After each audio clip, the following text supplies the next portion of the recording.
Welcome to the shortest episode of House of Champions. YouTube friends, dropping your comments and questions in the chat, and make sure you hammer the like and subscribe buttons as we preview the action from this weekend's top fixtures all across Europe. In the House of Champions today, we got Michael Lahoud, we got Jonathan Johnson, and Nigel Real-Coker. Golf clap for everyone. Here we go. Nigel? No? Nothing from you? Sorry, mate. What's going on with you, mate? What are you doing right now? You're texting right now. What are you doing? Tell us exactly what you're doing right now. You're ordering something on Amazon. I'm staying tuned. No, I'm not. That's my missus's job. I'm just staying tuned in case any breaking news comes. No, he's just pinged me. He's just pinged me a message about which wine bottles he should be picking for his next order. Been dealing with it for the last 24 hours. Don't get me started on wine. Don't get me started on wine and Nigel Coker. I'm still salty. Said it before the show. Still waiting for my bottle. Like, I didn't think you drunk wine. Yeah, man, I'm a wino. In the healthiest of ways, that is. We got to stop talking about alcohol, otherwise they're going to ban this video on YouTube. All right. Or we might get a sponsorship. PK. To be fair, you need some sort of alcohol to watch us and listen to our views most of the time. Especially the way we started today. All right, let's get into it. The FA Cup fourth round is ahead of us. There is one cracking fixture. There are many very good fixtures, and then there's some ones that you probably just don't really care much about. It is the FA Cup, but it is the beauty of the FA Cup. We have to begin with the big one, boys. Nigel, I'll come to you first. It's Manchester City against Arsenal. City at full strength. The squad looks like they're just on a mission right now to try and catch up in the Premier League, but also there is a bit of vulnerability there. I love to see the Pep Guardiola, Mikel Arteta battle. To me, it's a must-watch game, and I don't care what competition it's in. There's a point to be proven here in this tie. Ian, I just think for me, it just makes it look like there's the beauty of this game that we love and how things just find a way to work it out.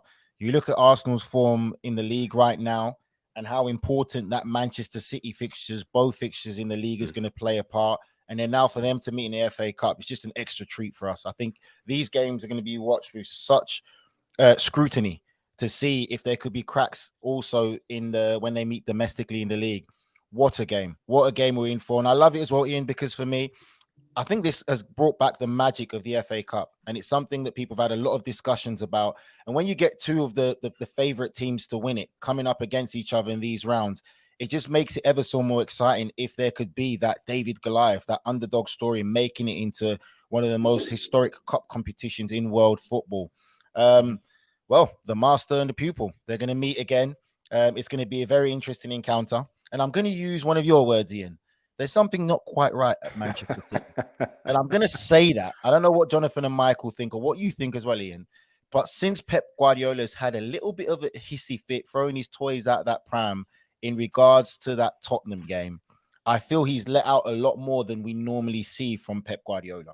Coming out as a manager, saying those type of things and finding it hard to motivate your players and to want to rejuvenate and re-energize your fan base as well, it is a bit worrying. And I think for me, that's something that's still going to stick in my back of my mind from now for the rest of the season.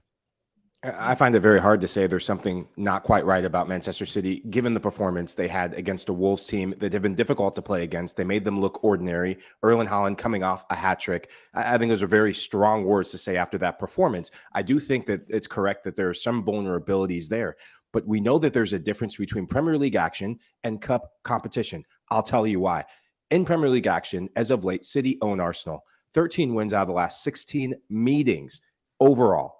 In FA Cup competition, the Arsenal will have won their last 4 meetings against Manchester City. And the last time they faced City, 2020. What happened for Arsenal? Anyone, please? They won the FA Cup. They beat City in the semifinals to go on and beat Chelsea to give Mikel Arteta his first trophy.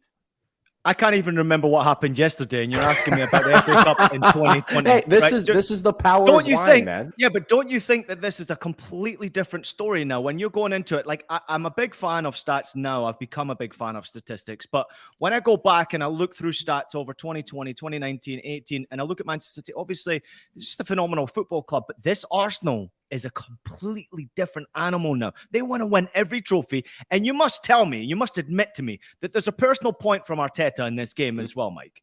Yeah, you talk about the master going against the pupil. Arteta versus Pep Guardiola. They have such a strong friendship, a bond forged at Manchester City, forged in Spain, and now it's going to be all to play for with so much implication, so much on the line. This is much more than just this FA Cup. The Premier League and the balance, who knows what the future holds for both of these clubs. But I will tell you one thing, Pep Guardiola will have the experience factor on the line in this match, having the big games, having players who want to put the pressure on a young Arsenal team. But I think Arsenal will be up for this game. I say that coming off the United loss, the character, or the United losing that game, the character that they showed to stay in that match, to come back from going down a goal, to win it late, I think they're ready. Listen, my thing is this. Anyone who thinks that this game won't have an implication, or they won't be thinking, players and coaches and managers, about the league games for the Premier League title, is absolutely naive. I know we always say cup games don't matter, but this game here has a great relation with them meeting in the Premier League. And you'd be naive to think that they're not thinking like that, whether it's managers or players. Mm-hmm. I'm really glad that you guys have kind of, touched on the fact as well that there is this growing feeling now that, something is not quite going right with City. I mean, I'm not saying it's a complete disaster. It's not like a crisis, but if they were to go out to Arsenal in the cup, that's them out of the League Cup, that's them out of the FA Cup. Suddenly that's a lot of pressure on the Champions League, because let's face it, at this moment in time, it's in Arsenal's hands. It's if Arsenal throw it away, that gives City a way back into the title race. If they don't, City have to be facing up to the fact that they're probably going to finish second best at best, this season. So for me, I'm kind of wondering now if Guardiola's starting to feel the heat a little bit. It's, there's been a lot of expectation on them the last couple of years, people talking them up as the best and most complete squad in Europe. And perhaps that was the case on paper, but it's not what we've seen on the pitch. Yes, they've been the best team in the Premier League, but, they haven't got the European success to go with it in the Champions League. And I'm now starting to wonder if, perhaps that moment is kind of slipping by, because this is not a vintage City in comparison to what we've seen from them in the last couple of years. Yeah, no doubt about it. Well said, JJ, as well. We do have a few nervous Arsenal fans in the comments right now. Tommy Gabriel jumping in and saying, guys, in my opinion, I don't think Arteta will start as strongest 11. Also, they both won't show their hand before the second league games, the two league games, sorry. That's a great point right there, along what JJ was talking about. And obviously, Matt jumping in and saying, Arteta doesn't need this distraction. Let City deal with the extra fixtures so you can focus on the EPL, Nigel. Ian, you love that, right? I love it, because for me, that's just Arsenal fans sweating and shouting themselves, because what they want is the Premier League title. And this is what I love about this show. The nerves. Their fans. The nerves are there. Arsenal fans are like, forget silverware. We want the Premier League title, because it's just been that long. And this is when I say sometimes certain fan bases will prioritize certain things. And for me, I'll say it again. Man City fans want the Champions League. It sounds crazy, and it's not diminishing the Premier League, but they want the Champions League more so than they would have another Premier League title. City ownership want that, Nigel. City ownership. Yeah, the pressure must be on the ownership to win that. Go ahead, but Mike. It's also the fan base as well. Yeah. Well, if Arsenal fans are going to be sweating, it's not just Erling Haaland they should be sweating for City. Riyad Mahrez, man, this guy, since the World Cup break, he has been in fuego, and in cup competitions is where he's really shown up. Started with the EFL Cup win against Liverpool, scoring that second goal. And then since then, in the Premier League, he's found goals, scored the winner against Chelsea, and he just keeps ticking along to provide a second X factor for Man City. If they keep him quiet, that's one version of the supply chain to Haaland that they cut out, and that'll give him the advantage. This was supposed to be a short show, and we're already 9 minutes in on one game right here. Shout out to Duli Adeolo. He's coming into the house saying, what's up, everybody? I'm an Arsenal fan. It's the best team in the world. Shout out to you as well, Adeolo. We appreciate you. Christian, we'll get to Italian soccer in just a minute. Keep the comments coming, everybody out there. We appreciate you. This is your show. Obviously, trying to pick up the numbers as we get to these previews going into the weekend. So, spread the word. Share the shows out there live. If you see it on social media, on our Twitter, please make sure you share the shows so that more and more people jump into conversation and we can really have good banter before we get out of here. Quick prediction, who wins that game? Nigel. I'm probably going to go for, I'm going to go for a City win. Mike? Because Nigel went City, I'm going Arsenal. JJ? I'd be tempted by a draw, but I'm going to go City 2-1. Producer Desi put up the odds there, and it was incredible to me to see Arsenal in the form that they're in. I think it was plus 300 the odds for Arsenal to win, which is, to me, the way they're playing right now, it's very difficult to beat. And on that note, I'm going for a City win. Let's turn our attention to Brighton against Liverpool. LFC recently embarrassed by Brighton, Mike, and apparently their worst performance that Klopp has ever seen. They were spanked 3-0 back on January 14th, and they now face each other, obviously, in the FA Cup. What are you expecting from this game? A bit more of the same. The believability about this Liverpool team to get results and to be domineering in any competition is going out the window. Their one shining star and their one bright light is Mohamed Salah, but he's not getting the service. He's not getting the support he needs. Brighton, yes, Solly Marsh is playing, and Danny Welbeck on the score sheet back in good health. But Matoma, the Japanese international, he has pace, his movement in behind. Liverpool do not have an answer for that. They didn't have it the last time out. The fact that Caicedo and McAllister are getting back to health and getting back to form, Brighton's going to have too much. Yeah, absolutely. I agree. I think as well, something that helps them is the fact that, Brighton have a lot of their players always in the shop window when it comes to transfer periods. There's a lot of speculation, people saying, how are Brighton going to fare without this guy, without this guy? There's a lot of rumors around Caicedo at this moment in time, but, Brighton, they have this strategy where they're always sort of 1 or 2 steps ahead of everybody sort of coming in, looking at their prized assets, already sort of lining up the next talent to come through and replace them. And it seems now that they're starting to adapt, to De Zerbi's style of play. Obviously, it was already quite compatible with the previous style left over by Graham Potter. But for me, I feel like we were expecting Liverpool to take a bit of time during the World Cup break to recharge the batteries. We've seen none of that. I haven't seen a reinvigorated Liverpool since since club football came back after the World Cup. If anything, I've actually seen sort of more things that raise questions in my mind, as opposed to feeling that Liverpool are really going to go on a strong run in the second half of the season.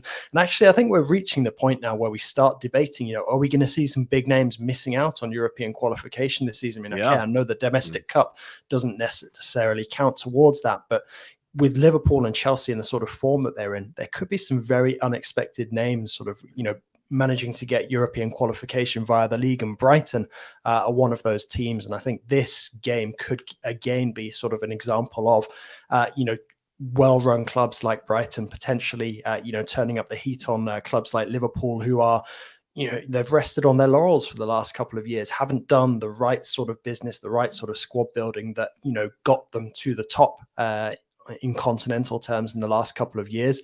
And it feels like they're going to be paying the price for that at least until the summer, if not beyond that.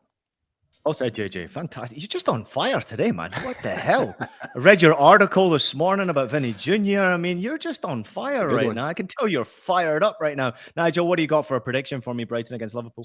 I'm going to go for a Brighton win again. I'm with Michael. I think Brighton just have too much in the attacking sense, too much flair, pace, energy. Liverpool still questionable defensively. They don't look right. And I'm with JJ as well in what JJ said about there's a lot more questions about Liverpool in the second half of the season. JJ, is that right? You're going for a Brighton win as well? Well, wouldn't it surprise you if I said, "Oh no, after all that, I'm going for a Liverpool win"? Doing an Ian. No, I'm going to go. I'm going to go Brighton for that one. Just confirming. Matt Osman saying Liverpool are trash this year. The tide has turned on Jurgen Klopp. Certainly under a bit of pressure right now. Appreciate you, Matt, jumping in the comments all the time. If you're watching out there, let us know where you're watching from. Jump in the comments. Don't just watch along here and look at Nigel's pretty face. No. This is your show. We want you to jump in the conversation as much as we possibly can. Let's get to the big one, Nigel. It is Wrexham against Sheffield United. See that smile on your face, but I'm not actually coming to you first. I'm going to JJ first about this one. Hey, JJ, there's a great story, obviously, behind what's happening at Wrexham right now. They've grabbed the hearts of many people in the United States of America with the ownership and obviously, trying to chase promotion. And every single time we see it on ESPN, it's all over the place. Like, we recognize it. We understand it. We get it. But it's a pretty cool story coming out of Ryan Reynolds donating some money to a youth club in Wrexham recently for this youth club to get new kits. So they honored him by getting the Deadpool logo on the side of their sleeves. What do you think about this new takeover at Wrexham Football Club and the whole story? It's pretty cool, right? I do think it's pretty cool. I mean, I think it's great, when you have these kind of projects that really bring a bit of attention to what's going on in the lower leagues. I think I saw there was a takeover of Richmond as well recently, which is, another example of sort of people starting to buy into, these clubs that are a bit closer to the grassroots and, bringing a bit of attention there. I know that, Wrexham's ownership, they've been, really railing to try and get more, TV coverage and bring some of that money, down closer to the bottom of the pyramid, and they of course they've been trying to get themselves promoted as well. Came very, very close last season. Who knows, perhaps they'll get it over the line this campaign, but a cup run I think always kind of adds to to the kind of fun feeling around projects like this. And like Nigel said, the FA Cup, I do agree, sort of has needed to get a bit of an injection of magic in the last couple of years, and perhaps Wrexham being sort of one of the surprise packages who could make potentially a deep run, could be one of the feel good stories for people to follow between now and the end of this cup competition. But I do think as well, when you look at some of the teams that they've drawn, when they come up against the likes of a Sheffield United, a club that's not in the top tier but a club that's steeped in tradition as well, those are the kind of games that make the FA Cup the sexy domestic cup competition. Here, Mike. JJ, you said it all and then some. I think the one thing I focus on in this is there's always been question marks about where American ownership lies in European football, and especially in the Premier League. I think what Ryan Reynolds and his business partner are doing is showing that there's such a need, such an impact for lower league football and American ownership and what they can do. The fact that you're seeing TikTok and big institutions and big companies in marketing going towards a team like Wrexham, you can't help but fall in love. You can't help but pull for him. I will be pulling for him in this matchup. Nigel, I want to come to you real quickly about the FA Cup, because it was always my dream as a player. As a kid, young kid growing up, I watched the FA Cup and I admired the FA Cup more than any other competition. And it was kind of weird to me that cup competition was always going to be special to my heart. And I was lucky to have a good run in the German FA Cup, which was great. But the FA Cup is always so special. How difficult is it for you? Obviously, you've played at both levels. You've played at a little bit of a lower level going against some of the big dogs in this competition, but you've also played for the big dog going against these minnows in the competition. How difficult did you find it being a clear favorite going into these ties against teams like a Wrexham who have got a lot of support behind them? It was very difficult. And just like you said, Ian, I was the same when I was young. The FA Cup for me, or for our generation growing up, was the equivalent to the love and the adoration you see now of the Champions League. The Champions League was nothing like this. Yeah. Our FA Cup was that. That was it. Everyone was in trance with the FA Cup because you know what it means to grassroots football. It's the David versus Goliath story. And then when you play against some of these players who at the time had part-time jobs because they weren't full professionals, it just added to the magic, and it just really make you realize how fortunate and lucky you were as a player. And the difference with our generation, I would say, was there was probably more of a never say die attitude from these lower league clubs, and they made it difficult for you because anytime they played a Premier League club or a Championship club, that was their FA Cup final. That was the mentality that they had, and they gave everything for it. And that's why you see upsets. And like yourself, I think this year's FA Cup, JJ said, this year's FA Cup needed this. It needs this. And the attention that Wrexham is bringing to lower league clubs really is fascinating to see. And it's great to see because grassroots football is still needed. Yeah, well and truly. And I'll tell you a quick story. Yesterday, I posted on my social medias at Joy Pauline, if you want to go follow, about it being 16 years since I played against Werder Bremen in the German quarterfinal of the FA Cup. And there was about 4 inches of snow on the pitch. And the referee was Felix Brich, JJ. You know Felix Brich, a famous German referee. It's certainly a stiff referee. And I'll never forget the coach from Werder Bremen. I forget his name with the mustache. He came out and he said, and this was ahead of the 2006 World Cup, and he said to the referee, Thomas Schaff, yeah. He said, if you play this effing game and Miroslav Klose gets injured and misses the effing World Cup, it'll be all your fault. 20 minutes into the game, he dislocated his shoulder. Oh my day. And we won, knocked them out the German Cup quarterfinals, went on to get beat by Bayern in the semi. But it's stories like that make it so special. You know, I love cup competition. So hope everybody out there really enjoys the FA Cup this weekend. We can't wait. We hope Wrexham do well, and we hope the underdogs do well. Be careful where you're betting out there, because it's not easy to bet on this competition at all. Just a quick reminder to everybody out there. James Benj is not here because we were talking about Arsenal potentially losing the game today, so he decided not to turn up. But he also spoke with former Major League Baseball executive David Sampson about Todd Bowley's Chelsea takeover and about American ownership in general when it comes to club football and the Premier League. So please go check it out on our YouTube page. James is all over it, as usual. Absolutely fantastic stuff. And we're going to take a quick break with the boys. We will be back, and we're going to break down everything else that's happening around the rest of Europe and get to one of JJ's big stories that broke this morning. Stay around. How's the Champions League? There is something coming. Old friends and allies standing together again, reuniting to accomplish a shared mission. Knowing your destiny must not be denied, because this decides everything.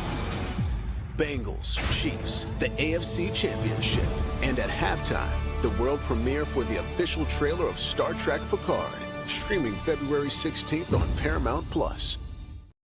Just a quick reminder for everybody out there, please don't miss out on any of the Serie A action. Follow some of the biggest stars in the sport like Olivier Giroud, Rafael Leao, Lautaro Martinez, as they try to lead their teams to Scudetto. How will the table change going forward? Which club has the best chance of winning it all? Which clubs have the most to lose? Find out all the answers and stream every match from Italy's top soccer league live, only on Paramount+. Try 1 month free with the promo code Serie A.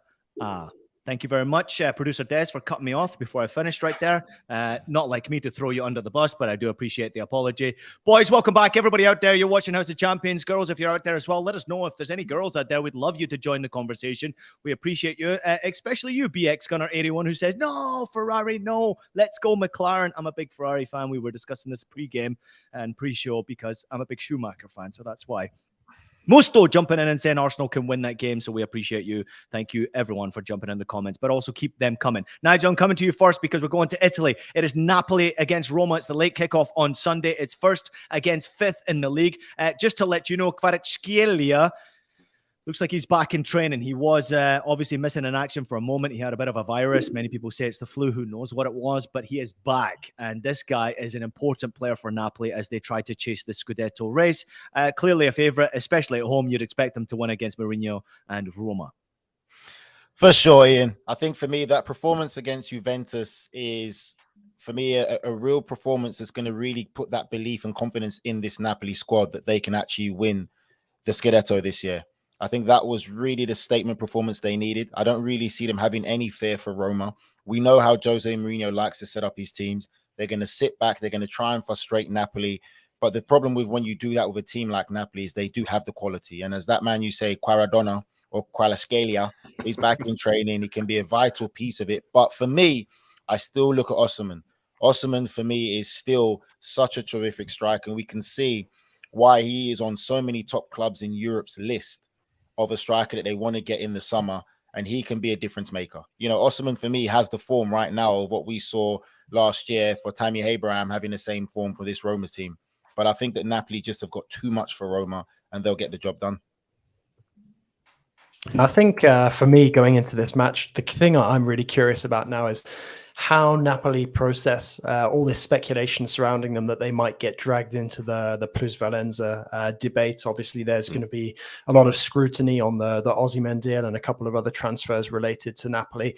I think they're just going to have to put that all to the back of their minds, try and gather as many points as they can, as many victories, keep that momentum going between now and the end of the season, and sort of whatever happens, will happen. It would be such a shame to see, what has been arguably the feel-good story of European soccer so far this season kind of derailed because of that. But ultimately, if wrongdoings are found, I think all clubs have to be held accountable, whether you're Napoli, whether you're Juventus, whether you're smaller clubs. But I think Napoli can't afford to take their eye off the ball now, especially against one of Spalletti's former clubs. So I think this, has the makings of being a really critical game, because that lead has built up to such a point now where it's almost going to be insurmountable for the teams trying to keep up with them. Mike, before you go here, just a quick question from producer Des. He's asking if Napoli do get hit with this point reduction, would you still fancy them to win the league? I mean, there's rumors out there it could be as high as 15 points. And we've been obviously been busy on our private chats, and many people still thinking that Napoli can still win the league with a 15-point deduction. Do you think the same? No, 15 points is a lot. Given, yes, they've created a bit of a distance between them and the next man up, but it then creates a crack in the pavement. Nige, I know what you're going to say. I know you're on the Napoli wagon, so bear with me before you go full knee deep in the Naples water. 15 points is a lot. If it's up to 15 points, given what a club like Inter Milan is doing in the Super Copa match that they killed Milan, they're on the up and up. They will smell vulnerability in ways that Napoli has not shown on the field. If it's happening off the field, I think it'll be one of the first cracks in the pavement, and it could cost them the Scudetto. Nigel, I'm not going to say much. I disagree with that for me, because if you look at the standings, if a producer Des can maybe get it up, AC Milan are second, right? It's a private question right there, Nigel. Huh? Sorry, carry on. Stop winding me up, right? Listen, McLaren, right? Get rid of that Ferrari fucking horse. I just think from when you look at Milan get absolutely ripped apart by this Lazio side, and Milan are second favorite. Milan look like now they're just a broken record. Like literally, like no one knows what they're doing. I still feel Napoli can come back and do it because they're the only solid side, squad and team who look like they're actually consistent in winning games. Everyone else is just a roll of the dice. Nigel, the reason why I interrupted you is because you said if producer Des could get it up, would be great. And so real quick before we get out here, we've got some great comments coming in. We're going to start with Christian Vargas. He's asking, what do you guys think of Inter Milan? They win the Supercoppa. They've actually been on a very good run, but then all of a sudden they lose to Empoli. And now it makes it very interesting for them. They're sitting fourth right now in the chase for Scudetto. What do you think about the current situation that's going on? We're hearing about players maybe leaving, Skriniar and all. What's happening there?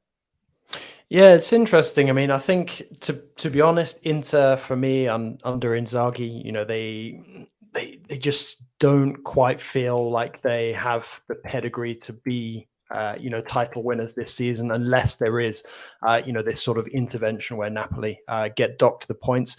I actually think that the end of this window is a really good opportunity for Inter. Inter's biggest worry at this moment in time is their financial state. Skriniar and his agent have come out and said that he's not going to extend. So this is the last chance for them to cash in. Sell him to PSG because the deal was agreed last summer. It's still valid now.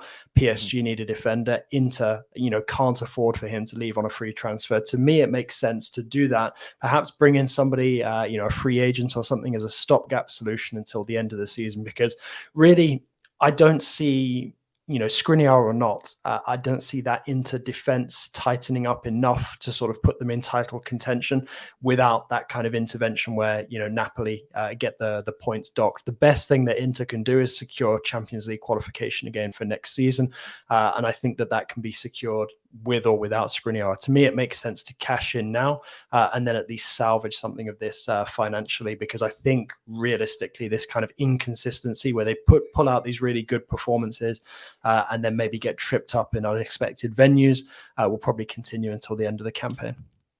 Kyle Muckian jumping in our comments right now and saying, is there a title race in Germany? Big games this weekend. It's Bayern Munich, Eintracht Frankfurt, Dortmund against Leverkusen. Well, Kyle, we're turning our attention to the Bundesliga right now just for you. Let's do that. Bayern Munich, as we just mentioned, taking on Eintracht Frankfurt. It's first against fourth place in the Bundesliga. That takes place on Saturday. Comment coming in from Lothar Matthäus, Mike. Frankfurt can absolutely win the Bundesliga. They have incredible team spirit or incredible spirit within the team. And that was said on last night's Frankfurt game on the commentary. Is he right, Lothar Matthäus here? Can Frankfurt win the Bundesliga? In fact, I'll actually change that question. Can anybody else except Bayern Munich win the freaking Bundesliga? It's a roll of the dice at the moment. It seems like no one wants to take advantage of the slow start from Bayern. Bayern don't look like the Bayern of old. They're having issues up top. Yes, came out of the gates this season. The question mark of who was going to step up in the absence of Lewandowski, I think it's going to come down in this match, which center forward is going to show up. Kolo Muani showed up for Frankfurt in their last game. I think it was at Freiburg, the 1-1 draw. If he hits and Choupo-Moting doesn't, then Frankfurt will win this game. But if Choupo-Moting can get back on the score sheet, then it will alleviate some of the woes of Bayern up top. JJ, let's turn our attention to Leverkusen against Borussia Dortmund. Gio Reyna scoring 2 late goals to secure points for Borussia Dortmund over the last 2 games. This is a bit of a derby game. Leverkusen have won their last 2 games, and Xabi Alonso has Leverkusen playing some good football. Me and you personally have been going back and forth about the talent that is, of course, what's happening at Leverkusen. They have finally got things going. Florian Wirtz played yesterday, started the game, got an assist yesterday, and has recently been called the only saviour for the German national team. What are your thoughts on Leverkusen's chances against Dortmund and the overall project that Xabi Alonso's putting together? I think it's really interesting. I mean, I think we were all kind of waiting to see where Alonso would land and get his first managerial gig, and it makes sense in a way to go back to somewhere where he played, whether that was Premier League or in this case the Bundesliga. So to see him thriving with Leverkusen, I think is not really that much of a surprise, given that he was held with such high regard after his time at youth level with Sociedad. But I think for me, I think Leverkusen, because of how bad the first half of the season was, it's kind of a damage control exercise now, because getting back into Europe, it's still quite a way off. Sort of, if we're looking at the table at this moment in time, they're 8th, but still in terms of being behind the European places, there's quite a gap there. It's 7 points. So, there's still a lot of work to do for Leverkusen. There's been no doubt about the quality of the squad. We know that there are some very, very good elements there. Wirtz being injured was a massive blow for them. So to have him back is really encouraging and bodes well for the second half of the season. I just kind of feel like going into this game in particular, this is the kind of game where Dortmund can and maybe will drop points. And again, this season, sort of, Bayern, when they've dropped points on occasion, it just reiterates that point that, Dortmund, if they were a little more consistent, a bit more coherent in terms of their project, sure, got lucky or had better fortune as well with some very unlucky stuff like Haller's, being out of action for quite a while. There's a lot of things, I guess, we can put into why Dortmund are not up there challenging, breathing down Bayern's necks. But again, it's another example, and there's been a couple of them in the last couple of years where Bayern are kind of there for the taking, and Dortmund should be that team that's ready to step up and potentially give them that title race that you were bemoaning earlier. And it just, I don't know, it always leaves me with this feeling of frustration that Dortmund are not quite there, ready to pounce. I've been complaining about the fact that there's been lack of a title race in Germany for many a years, and I actually got myself into a lot of trouble. And one of the higher executives in the Bundesliga reached out to me and asked me to quietly shut up about complaining about the fact that Bayern Munich, and as you know, as everybody knows right now, I don't like to be told what to do, so I let my feelings be known, and I also let them know that at some point you're going to start to lose interest in the Bundesliga if Bayern continuously win this league. And it's not the fact that I want to say Bayern are doing anything wrong here. They're doing their job. I respect that. I understand it. But what I want is more competition. I want clubs to stop selling their players so that they can actually have a competition in that league. Nigel, am I wrong here? You're not wrong. You're not wrong. But I think for me, like the comment you just put up there, I think for me, Leipzig are the only team that I could see that really could actually take this title. But I still feel that Bayern Munich are kind of just encouraging the rest, just having fun with them, because I don't think that they feel that they're under any pressure. I think their priority, again, as always, is the Champions League. And if it really came to the fact of they needed to win the domestic title, you just feel that Bayern have that ability to really turn it on. I just don't see them really competing at a very serious level to win the domestic title. Like you said, maybe they're bored of it. And I feel the Champions League is their priority. But Leipzig, for me, are the only ones I can see who really could challenge Bayern in those next batch of teams.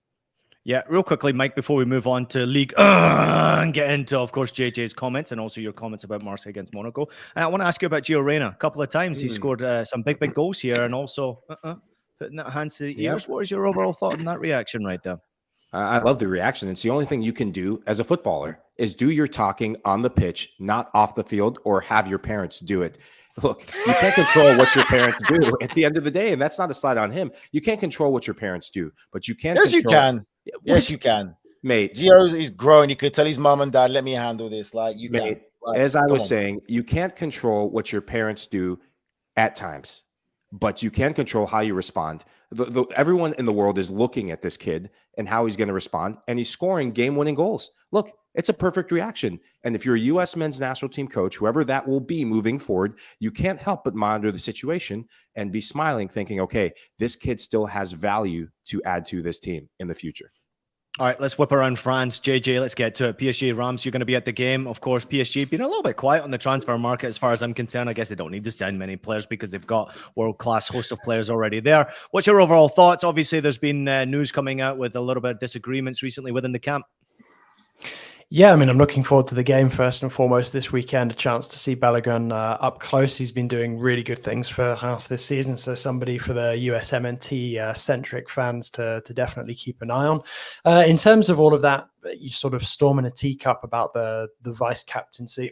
Basically, what happened was Galtier said after PSG absolutely annihilated Pays de Cassel in the Coupe de France on Monday that Mbappe was vice captain, sort of in terms of the match. So Marquinhos starting on the bench, logically, Mbappe took the armband, and then it kind of brewed into some sort of mini controversy when Kimpembe came out and said like he hadn't been informed that he was not vice captain. And then Galtier had some explaining to do with Kimpembe afterwards that, you know, he's one of a number of vice captains, which includes Mbappe, Verratti, and Kimpembe.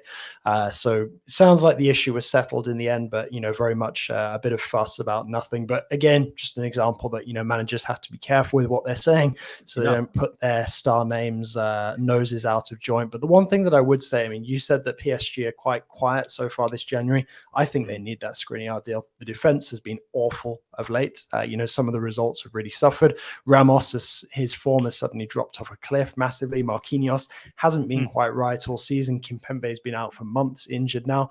PSG will not win the Champions League if they don't boost their defense. I'm not saying that Skriniar will solve that alone, but to me, it's a no-brainer. You know, pay a reduced fee now to get him in, you know, have him available for the second half of the season. That way Inter Milan can cash in on him as well. And then that way, at least PSG can potentially salvage what was a very good start to the season. You know, they're one of, I think, only 2 unbeaten clubs in Europe going into the World Cup break. Obviously, both of those records have now gone because Benfica were beaten as well. But yeah, in terms of sort of PSG up against Reims, you know, no major concern there for PSG to get the result. But looking ahead to that clash with Bayern, despite the fact that Bayern have a few personnel issues, you know, PSG, I don't think can afford to stand still.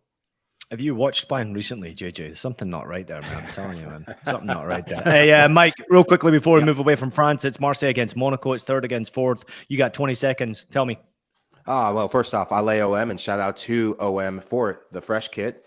And in this matchup, OM have been on a tear since the World Cup break, and it's down to what they've done in getting out of that defensive posture and playing attacking players. They got Malinowski, who is a very good offensive-minded midfielder, but putting the likes of Payet and Under into the fold to help take the weight of pressure offensively off of Alexis Sanchez is paying dividends. I expect them to win. 20 seconds?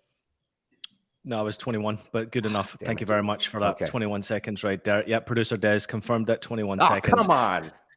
All right, let's finish off the show with some important topics. Obviously, Spain. We have to turn our attention to breaking story. JJ, thanks very much for your article this morning. I read it in depth. Very, very good. But once again, I mean, discrimination continues to play a role around what's happening at Real Madrid and Atletico Madrid with Vinny Jr. And I'm getting fed up of seeing stories like this. But to me, it seems like a lot more is happening in Spain and certainly coming from Atleti fans into the direction of Vinny Jr. You wrote the article the day, JJ. What is your thoughts overall? And obviously, what are you hearing? I mean, it's soul destroying to have to keep writing the same thing over and over and, you know, have these kind of events, you know, continue to happen. And I think, you know, perhaps the most dispiriting thing about it all is when you look at the official line out of La Liga, Atletico Madrid, you know, it's basically, you know, passing the buck to the authorities and saying, you know, we hope the authorities take care of this because we're not really prepared to do what's necessary to eradicate this behavior. And let's be honest, you know, I'm not saying that, you know, Atleti are alone in sort of being the bad boys of Spanish football and, you know, sort of the only offenders in this kind of way, but they have a long and quite, you know, unsavory history of these kind of, you know, incidents. And it's, you know, as well, like for the Spanish authorities, it's not like they weren't warned. This kind of thing has been happening pretty much all week, not you know, as sort of, you know, insightful as this as this incident was, but still there's been banners going up all across Madrid all week in the preparation for this game. You know, and it's just, you know, it is really, really deflating to every time we talk about Spanish football, almost have to, kind of include this kind of caveat of, but, look at the way some of the star players in the league are being treated by opposing fan bases. Mm-hmm. Nigel. I'll let Michael go. Mike, yeah, I was going to say same to you. As I said before, we all got on the show. I'm going to almost start cussing, and I hope I don't, because I know we have a live audience and we have kids at home watching. But this is a digital space. You can cuss if you want to. This is getting ridiculous. This is turning me off from La Liga. It's an absolute stain on Spanish football. The fact that this is being allowed, when I see the corporate responses of we stand firmly against, it's disgusting. Do something about it. Start making point deductions. Start finding them. Start hitting people where it hurts. It's not going to change. And when you have one of your star players repeatedly getting abused, it makes it okay. It tells other people it is okay to do this. And I just can't stand for it. That's all I've got so far, or else I'm going to really start cussing. I think we're all pretty heated about this subject here, and I get fed up of obviously talking about it as well, but I actually don't mind talking about it because I think it's important to talk about it. Otherwise, we're never going to get rid of it. But at the end of the day, Nigel, what can we do to get rid of this? I mean, this is not just Spain. I understand the Atleti story and the Vinny Jr., and he seems to be a target because he likes to dance and do his thing. But give me a break. I mean, this is happening all across Europe right now. It's happening in the UK. It's happening in Germany. It's happening wherever. We see stories pretty much every day when it comes to the beautiful game that turns it into an ugly game, that racial discrimination has not gone away. It looks like it's getting worse. So what the hell can we do about it? Ian, it's a society problem. And then for me, if you want me to be very blunt and honest, all these governing bodies, all these FIFAs, these UEFAs, the Spanish FA, all these governing bodies of football around the world, don't give a shit. That's the reality of it. They don't give a shit, because if they did, they'll put out a lot more stiffer punishments, and clubs and people will stop acting like this. It's ridiculous, and it is a society problem. And for me, the crazy thing is they're talking about Vinicius Jr. I think the head of the Spanish agency, or whatever it is, who started this and put a big target on Vinicius Jr. with his comments about Vinicius Jr.'s dancing and the monkey thing. He put the target on Vinicius Jr.'s back, because if you've got someone in that high profile position to say that comfortably, that just makes it worse. And that is why these idiotic fans are acting this way. And for me, it's Spanish people have to look at themselves to say, okay, what is it, because Vinicius Jr. is black, or is it because he's Brazilian? Because you have now young black men representing Spain at international level. How are they supposed to feel? Or is it the whole cliche that these idiotic racist people say, oh, you're no, not you, it's him. You're not one of them, but not realizing they are still both black men. That's the skin tone that they have. And it's the stupidity that we have to deal with until FIFA take it seriously and UEFA do, to start banning these clubs from international competitions, and until La Liga takes it seriously, and until the Spanish FA takes it seriously. Why would the idiot and keyboard warrior and those people walk around the streets take it seriously? Because they see it's acceptable. There is no consequences for their actions. Nigel, I haven't seen.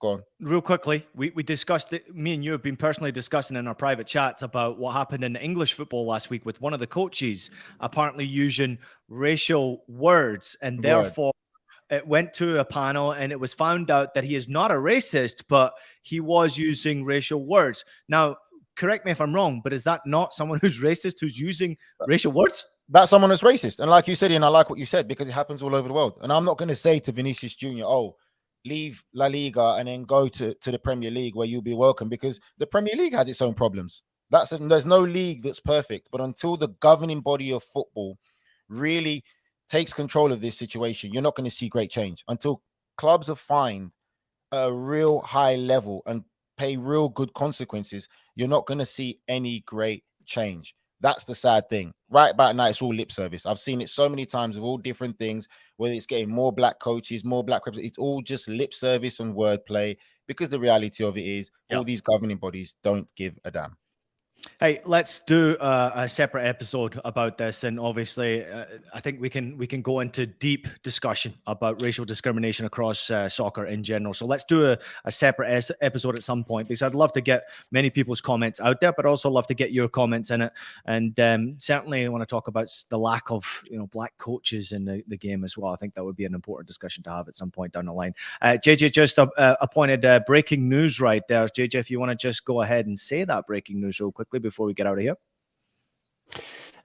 So this one's for the USMNT fans, and you can just see with Jeff Carlisle reporting along with Sam Borden. I might add that sources have told ESPN that Ernie Stewart is actually out as sporting director of the USSF. So I imagine that there will be an In Soccer We Trust emergency podcast coming out about it later today. In fact, I think Des has confirmed in the chat that there will be, but obviously big news for the USMNT. And, as Mike sort of hinted earlier while discussing Gio Reyna, again, linked to the fact that, this is a national team without a fixed head coach at this moment in time. Mike, quick comment from you. You have 19 seconds. 19, I'll make it 15. Brian McBride out. Ernie Stewart out. Potentially Greg Berhalter out. A new era of U.S. soccer is upon us, and I think it's the right decision. I'm done. There's a new CEO in charge of US soccer right now, and the hammer has fallen on Ernie Stewart. And as JJ just pointed out, there will be an emergency episode of In Soccer We Trust. So make sure you follow all the social medias to make sure what time that will be out later on today. But just to remind you that there will also be an In Soccer We Trust live recap at 9:30 Eastern on Saturday after the USA-Colombia game. So make sure you go listen to the boys and enjoy their reaction, but also try to check out that emergency episode today about Ernie Stewart and what's happening all around US soccer. They are in a mess. Nigel's laughing. Quick thoughts, Nigel? Another entanglement is about to form. One comes out, there's going to be another one that comes in with some kind of entanglement. It's like a gang. It's harder to get out of this US soccer than it is to get in. I love it. I love the discussion. I love the discussion today as well. It was supposed to be a short episode. We went 5 minutes longer than we were supposed to, but it's all because of the breaking news from JJ. Thanks, JJ. We appreciate you. Thanks, boys, for the discussion all the way through. Hope everybody enjoys the FA Cup and all the action across Europe. Make sure that you come back with us on Monday, because we will have a transfer deadline day eve special. With the great Fabrizio Romano. We'll be there. All the boys will be discussing. We'll be doing as many episodes as we can around the transfer deadline day as well. So follow along our social media platforms as much as you possibly can for the latest times that we'll be on. But on Monday, we'll be back very early in the morning Eastern time. So make sure you join us then. A reminder to everybody out there, we want to thank you for listening to House of Champions. Please take a minute to leave us a rating and a review on your favorite podcast platform. We're available on Apple Podcasts, Spotify, Stitcher, and anywhere else you listen to your podcast. Also available as videos. So subscribe to us on YouTube as well. To everybody out there who jumped in the comments, we appreciate you. To everybody out there, please share, please like, please subscribe, please leave a review, a rating as much as you possibly can, because that means the world to us. Thank you so much for watching House of Champions. We'll see you again on Monday.